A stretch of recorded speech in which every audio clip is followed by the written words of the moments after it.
नमस्कार। छत्तीसगढ़ में पहले चरण की 20 सीटों पर मतदान समाप्त हो चुका है और मतदान 71.11% हुआ है। और ऐसे में पहले पेज पर किसका पलड़ा भारी है, इस पर कुछ महत्वपूर्ण विश्लेषण और जो आंकड़े आ रहे हैं वो काफी चौंकाने वाले सामने आ रहे हैं, क्योंकि आने वाले लोकसभा चुनाव से भी इन चुनावी परिणामों को जोड़ा जा रहा है। तो ऐसे में किसकी शुरुआत बेहतर हो सकती है, इस पर जनता ने अपना फैसला ईवीएम में कैद कर दिया है।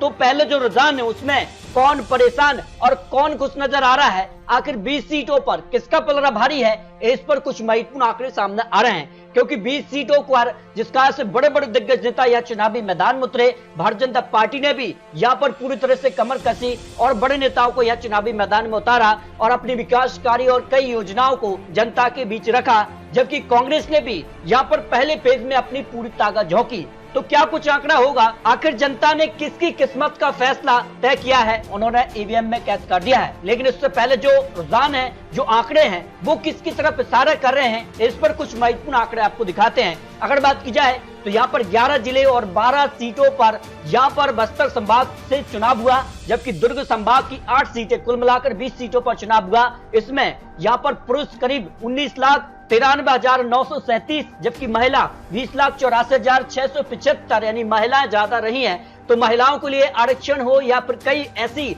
जो बड़े बड़े ऐलान हुए, उसका कितना फर्क यहाँ दिखेगा, इस पर कुछ महत्वपूर्ण आंकड़े दिखाते हैं। 2018 में कहानी एक तरफा थी, कांग्रेस ने 17 सीट, भारतीय जनता पार्टी केवल 2 सीट, 1 सीट यहाँ पर जेजेसी के पक्ष में रही थी। इस बार कितना बदलाव किया है जनता ने, आखिर महिला वोटर्स किसके पक्ष में गया है, क्योंकि भारतीय जनता पार्टी के लिए महिला वोटर साइलेंट माना जाता है। तो अंत में फैसला जो हुआ है वो किसके पक्ष में रहा है। 2018 के मुकाबले इस बार मतदान कम हुआ है, तो किसके पक्ष में रहा है आंकड़ा, क्या कुछ आंकड़ा है, इस पर कुछ महत्वपूर्ण आंकड़े। अगर बात की जाए 2018 के लिए, तो कई सीटों पर जो है मतदान यहाँ पर कम हुआ है 2023 के मुकाबले। आखिर जो कम मतदान हुआ है इसका कितना फायदा किसको मिलेगा, इस पर कुछ महत्वपूर्ण आंकड़े आपको दिखाते हैं। तो शुरुआत करते हैं यहाँ पर पहले चरण के दंगल में। राजनांदगांव यहाँ विधानसभा सीट से यहाँ पर पूर्व मुख्यमंत्री डॉक्टर रमन सिंह 2003 से 2018 तक मुख्यमंत्री रहे और अब कांग्रेस की सरकार है। तो क्या 2023 में बदलाव भारतीय जनता पार्टी करेगी, क्योंकि जनता तो तय कर रही है कि यहाँ पर जो है बदलाव चाहेगी, यहाँ पर परिवर्तन चाहती है। मध्य प्रदेश को लेकर भी इस तरह की तर्क है, जबकि राजस्थान हो या फिर छत्तीसगढ़, जबकि गिरिराज यहाँ पर देवागन जो है कांग्रेस उम्मीदवार हैं। लेकिन आंकड़ों के हिसाब से यहाँ पर भारतीय जनता पार्टी का पलड़ा भारी हो सकता है। इस सीट पर करीब 84% मतदान यहाँ पर जनता ने किया है, जबकि अगर बात की जाए कोटा सीट से करीब 50% यहाँ पर मतदान हुआ है। और अगर बात की जाए तो यहाँ पर कांग्रेस से कवासी लखमा यहाँ पर एक बड़े दिग्गज नेता रहे हैं, लगभग यहाँ पर 5 बार विधानसभा चुनाव भी जीते हैं। जबकि अगर बात की जाए तो यहाँ पर बीजेपी की तरफ से यहाँ पर स्वयं मुक्ता यहाँ चुनावी मैदान में है और ऐसे में पलड़ा यहाँ पर कांग्रेस का भारी हो सकता है। चित्रकूट की अगर बात की जाए तो करीब 70.36% यहाँ पर मतदान हुआ है और कांग्रेस की तरफ से दीपक बैज और विनायक गोयल यहाँ भारतीय जनता पार्टी से चुनावी मैदान में रहे हैं। और इस सीट के आंकड़े की अगर बात की जाए तो यहाँ पर जो है बस्तर से सांसद हैं यहाँ पर दीपक बैज, और यहाँ पर अगर बात की जाए तो यहाँ कांग्रेस में कैबिनेट मंत्री भी इस समय है। तो ऐसे में कांग्रेस का सीट पर पलड़ा भारी हो सकता है। जबकि कवर्धा सीट की अगर बात की जाए तो यहाँ पर करीब 72.89% यहाँ पर मतदान हुआ है और यहाँ पर मोहम्मद अकबर कांग्रेस की तरफ से, जबकि भारतीय जनता पार्टी से विजय शर्मा के बीच कांटे की टक्कर देखने को मिल सकती है। अगर कांग्रेस की बात की जाए तो 2018 में कांग्रेस ने सीट को जीता था और वर्तमान में मोहम्मद अकबर यहाँ पर जो है कैबिनेट मंत्री भी हैं। जबकि अगर बात की जाए खैरागढ़ सीट पर भी कांटे की टक्कर दिखाई दे रही है, यहाँ पर विक्रांत सिंह भारतीय जनता पार्टी से, और अगर बात की जाए तो यशोदा वर्मा यहाँ पर कांग्रेस उम्मीदवार चुनावी मैदान में है। अगर बात की जाए तो वर्तमान में जिला पंचायत उपाध्यक्ष हैं विक्रांत सिंह जो भारतीय जनता पार्टी से हैं और एक बड़े दिग्गज नेता माने जाते हैं। तो यहाँ पर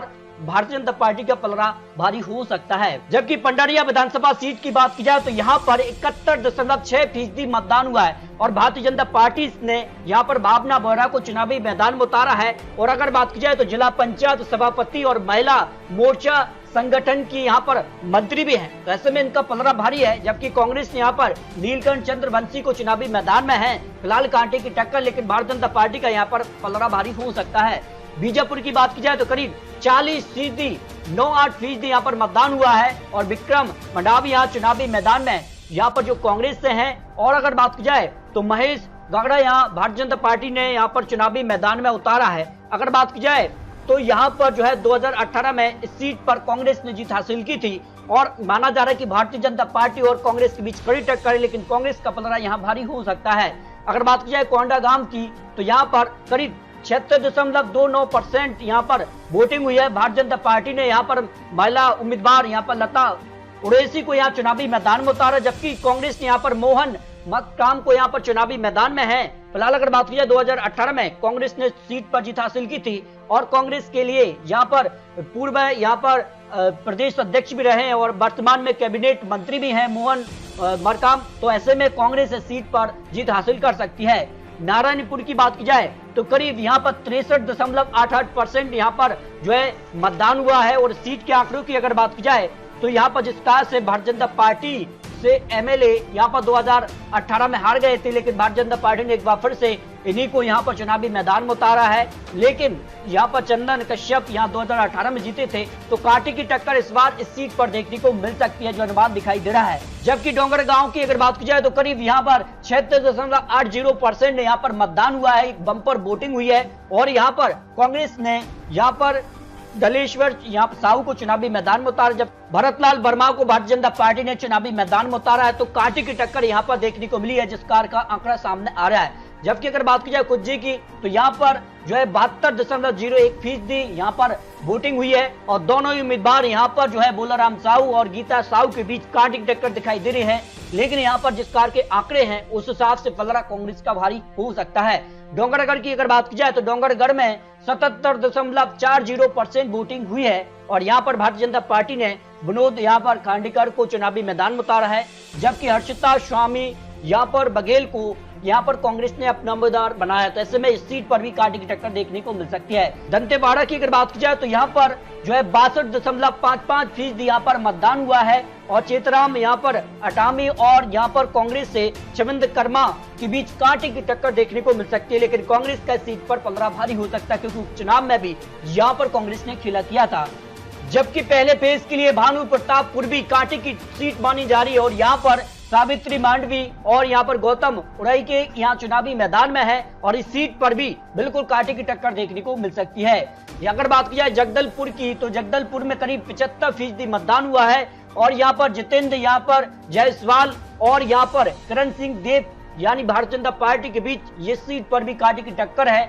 लेकिन जिस कार के आंकड़े देखने को मिल रहे हैं वो काफी चौंकाने वाले आ रहे हैं सामने। जबकि केसकाल की अगर बात की जाए तो करीब 74.40% यहाँ पर मतदान हुआ है और यहाँ भारतीय जनता पार्टी ने नीलकंठ टेकाम को चुनावी मैदान में उतारा, जबकि संतराम नेताम को यहाँ पर कांग्रेस ने अपना उम्मीदवार घोषित किया था। और ऐसे में सीट पर भी कांटे की टक्कर है, लेकिन कांग्रेस का पलड़ा भारी हो सकता है। अगर बात की जाए तो यहाँ पर अंतागढ़ के लिए तो यहाँ पर करीब 70.72% यहाँ पर मतदान देखने को मिला है। रूप सिंह यहाँ पर पोटई कांग्रेस उम्मीदवार, जबकि विक्रम उड़ेसी यहाँ भारतीय जनता पार्टी ने अपना उम्मीदवार बनाया है और जनता ने इनका फैसला ईवीएम में कैद कर दिया है। बस्तर से अगर बात की जाए तो करीब 76.13% यहाँ पर वोटिंग हुई है। भारतीय जनता पार्टी ने मनीराम कश्यप और कांग्रेस ने यहाँ पर लखलेश्वर बघेल को यहाँ पर जो है चुनावी मैदान में उतारा है। वही काकड़ की अगर बात की जाए तो यहाँ पर भी 76.13% मतदान हुआ है। आसाराम नेताम को यहाँ पर जो है भारतीय जनता पार्टी ने, जबकि शंकर यहाँ पर दुर्बा को यहाँ पर कांग्रेस ने अपना उम्मीदवार घोषित किया है, जो वोटिंग परसेंटेज 5 बजे के आंकड़ों के हिसाब से सामने आ रही है। जबकि मोहिला मानपुर की अगर बात की जाए तो यहाँ पर भी करीब 76% मतदान देखने को मिला है। भारतीय जनता पार्टी ने संजीव यहाँ पर शाह और यहाँ पर इंदर शाह को यहाँ पर जो है कांग्रेस ने अपना उम्मीदवार घोषित किया है और ऐसे में सीट पर भी कांटे की टक्कर देखने को मिल सकती है। इस तरह से आपको कुछ महत्वपूर्ण आंकड़े आखिर किस यहाँ पर सीट पर कितना मतदान है और किस कार का आंकड़ा किसके पक्ष में जा सकता है 2018 की तर्ज के आधार पर। लेकिन जो ओपिनियन पोल यहाँ पर सामने आ रहे हैं छत्तीसगढ़ को लेकर, उस पर देखिए पेश मीडिया न्यूज 24 का ओपिनियन पोल कांग्रेस को 55 से 60 सीटें दिखा रहा है, जबकि भारतीय जनता पार्टी 30 से 35 सीट और अन्य के पक्ष में 1 से 3 सीटों का अनुमान यहाँ पर पेश मीडिया न्यूज 24 ने लगा है। जबकि छत्तीसगढ़ को लेकर टाइम्स नाउ इटीजी रिसर्च का भी ओपिनियन पोल सामने आया था, उसमें 27 से 35 सीटों पर भारतीय जनता पार्टी, कांग्रेस 51 से 59 और अन्य के पक्ष में 206 सीटों का जो है ओपिनियन पोल के आंकड़े सामने आए हैं। जबकि अगर बात की जाए यहाँ पर तो जो सी वोटर का फाइनल ओपिनियन पोल 90 सीटें छत्तीसगढ़ को लेकर, इसमें या 45 से 51 सीटों पर कांग्रेस और भारतीय जनता पार्टी 39 से 45 और अन्य के पक्ष में 0 से 2 सीटों का ओपिनियन पोल के आंकड़े यहां पर सामने आ रहे हैं। तो इस तरह से छत्तीसगढ़ को लेकर कुछ महत्वपूर्ण आंकड़े आपको दिखाए हैं। आपको बता दें ये चुनावी आंकड़े, चुनावी अनुमान है। जनता ने अपना फैसला 20 सीटों पर ईवीएम में कैद कर दिया है। अभी भी 70 सीटों पर चुनाव बाकी है और 70 सीटें तय करेंगी छत्तीसगढ़ में किसकी बनेगी सरकार, ये काफी महत्वपूर्ण होता है। तो आपको क्या लगता है छत्तीसगढ़ को लेकर और 5 राज्यों को लेकर अपनी राय रख सकते हैं कि 5 राज्यों में क्या बीजेपी का कमल खिलेगा या कांग्रेस यहां पर फिर सरकार बनाने जा रही है, इस पर अपनी राय रख सकते हैं। तो मिलते दोस्तों और लेटेस्ट और महत्वपूर्ण विश्लेषण के साथ, तब तक के लिए जय हिंद, जय भारत।